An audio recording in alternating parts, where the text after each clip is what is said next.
ক্ষমতার দাপটে তুমি, ক্ষমতার দাপটে তুমি হইলা যে ভাই অন্ধ, সব ক্ষমতা চূর্ণ হবে আখি হইলে বন্ধ তোমার, সব ক্ষমতা চূর্ণ হবে আখি হইলে বন্ধ। ক্ষমতার দাপটে তুমি, ক্ষমতার দাপটে তুমি হইলা যে ভাই অন্ধ, সব ক্ষমতা চূর্ণ হবে আখি হইলে বন্ধ তোমার, সব ক্ষমতা চূর্ণ হবে আখি হইলে বন্ধ। গায়ের জোরে আজকে তুমি হয়েছ বেসামাল, এই ক্ষমতা রবে না ভাই তোমার চিরকাল। গায়ের জোরে আজকে তুমি হয়েছ বেসামাল, এই ক্ষমতা রবে না ভাই তোমার চিরকাল। পরাণ পাখি উড়াল দিলে,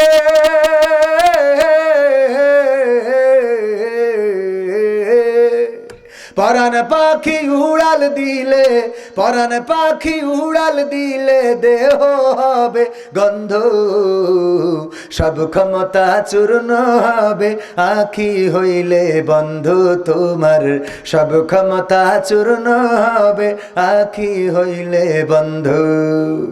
মানুষেরই সাথে তুমি করো খারাপ আচরণ, জানো কি ভাই কার ইশারায় ভুবনে করো বিচরণ। মানুষেরই সাথে তুমি করো খারাপ আচরণ, জানো কি ভাই কার ইশারায় ভুবনে করো বিচরণ। মহাজনে টানলে রশি,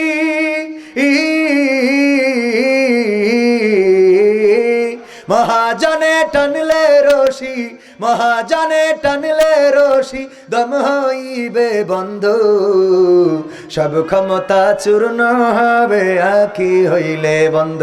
নারায়ে তাকবীর, লিল্লাহি তাকবীর। প্রধান অতিথির আগমন মাহফিলের পক্ষ থেকে, সিরাজগঞ্জের পক্ষ থেকে, উল্লাপাড়ার পক্ষ থেকে, গণমানুষের পক্ষ থেকে, জনমানুষের পক্ষ থেকে নারায়ে তাকবীর, লিল্লাহি তাকবীর। প্রধান অতিথির আগমন, খান সাহেবের আগমন মাহফিলের পক্ষ থেকে নারায়ে তাকবীর। সম্মানিত ভাইরা, সিরাজগঞ্জ শুধু নয় গোটা বাংলাদেশের জনপ্রিয় জননন্দিত জননেতা, গণমানুষের নেতা, বাংলাদেশ জামাত ইসলামীর সেক্রেটারি, সহকারী সেক্রেটারি জেনারেল জনাব মুহতারাম রফিকুল ইসলাম খান আমাদের মাঝে উপস্থিত হয়েছেন। আমরা মাহফিলের পক্ষ থেকে ওনাকে অভিবাদন অভিনন্দন জানাচ্ছি। লিল্লাহি তাকবীর। মুহতারামকে আমি কথা বলার জন্য আসন ছেড়ে দিচ্ছি এই জন্যে যে সকাল থেকে না না আমি বললে তো তারা কমো, তোমার মতো তো বুঝে কমো না। নাই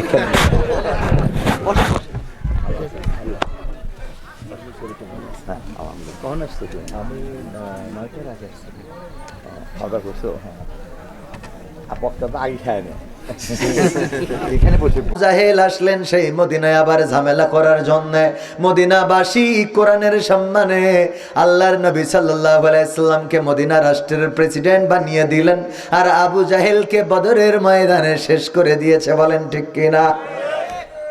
কোরআনের ইজ্জত আল্লাহ বাড়িয়ে দেন। আল্লাহ রাব্বুল আলামিন কোরআন নাজিল করেছেন, হেফাজতের দায়িত্ব মহান রব নিয়েছেন। কোরআনের কাছে যারা আসে তাদের ইজ্জত বেড়ে যায়, আর কোরআন থেকে যারা দূরে ছিটকে যায় তাদের ইজ্জত আল্লাহ রাব্বুল আলামিন শুধু কমানি না, বরং লাঞ্ছিত করে দেশ থেকে পর্যন্ত বিদায় করে দেন। ঠিক না বেঠে?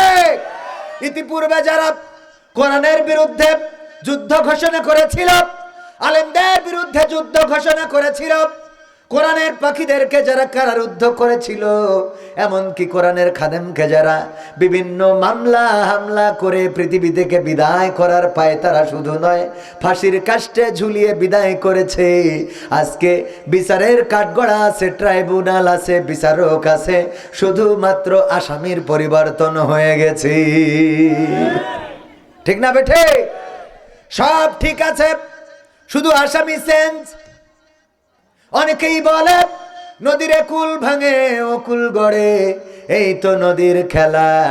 সকাল বেলার ধনী তুমি, ফকির সন্ধ্যা বেলা। আমি বলি নদীর কুল ভাঙে ও কুল গড়ে, এই তো নদীর খেলা।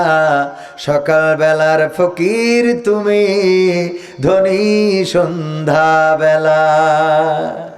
সকাল বেলার ফকির রে আল্লাহ ধনী বানাইতে পারে না।